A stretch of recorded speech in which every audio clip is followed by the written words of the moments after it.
ఈ ఏడాది దీపావళి పండుగ ఎప్పుడు, పూజా ముహూర్తాలు ఏంటి, షాపింగ్కి శుభ సమయం ఎప్పుడు అనే సందేహాలు చాలామందికి వస్తుంటాయి. వారి కోసమే ఈ వీడియో.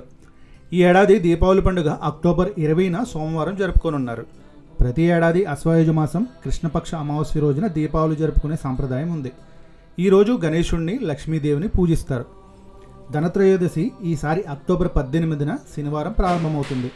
తిది మధ్యాహ్నం 1:20 మొదలై అక్టోబర్ 19న మధ్యాహ్నం 1:54 ముగుస్తుంది. ఈ సమయం ధన్వంతరి, లక్ష్మి, కుబేర పూజలకు అత్యంత శుభప్రదంగా పరిగణిస్తారు. ఈ సమయంలో బంగారం, వెండి, పాత్రలు, మట్టి దీపాలు, శ్రీయంత్రం, చీపుర్లు, ఉప్పు, గోమతి చక్రాలు కొనుగోలు చేయడం అదృష్టాన్ని, సంపదను ఆకర్షిస్తాయని నమ్మకం. నరక చతుర్దశి ఈసారి అక్టోబర్ 19న ఆదివారం వస్తుంది. చతుర్దశి తిథి అక్టోబర్ 19న మధ్యాహ్నం 1:39 ప్రారంభమై అక్టోబర్ 20న మధ్యాహ్నం 2:39 వరకు కొనసాగుతుంది.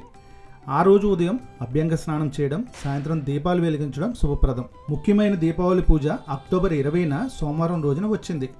అమావాస్య తిథి అక్టోబర్ 20న మధ్యాహ్నం 2:32 ప్రారంభమై అక్టోబర్ 21 సాయంత్రం 4:26 వరకు ఉంటుంది.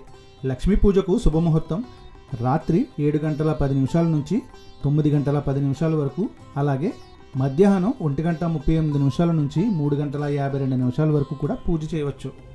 ఈ దీపావళి మీ జీవితంలో వెలుగులు నింపాలని, లక్ష్మీదేవి మీ ఇంట్లో అడుగుపెట్టి ఐశ్వర్యం, ఆనందం కురిపించాలని మనస్ఫూర్తిగా కోరుకుంటూ మీకు, మీ కుటుంబ సభ్యులకు హృదయపూర్వక దీపావళి శుభాకాంక్షలు. జై శ్రీరామ్.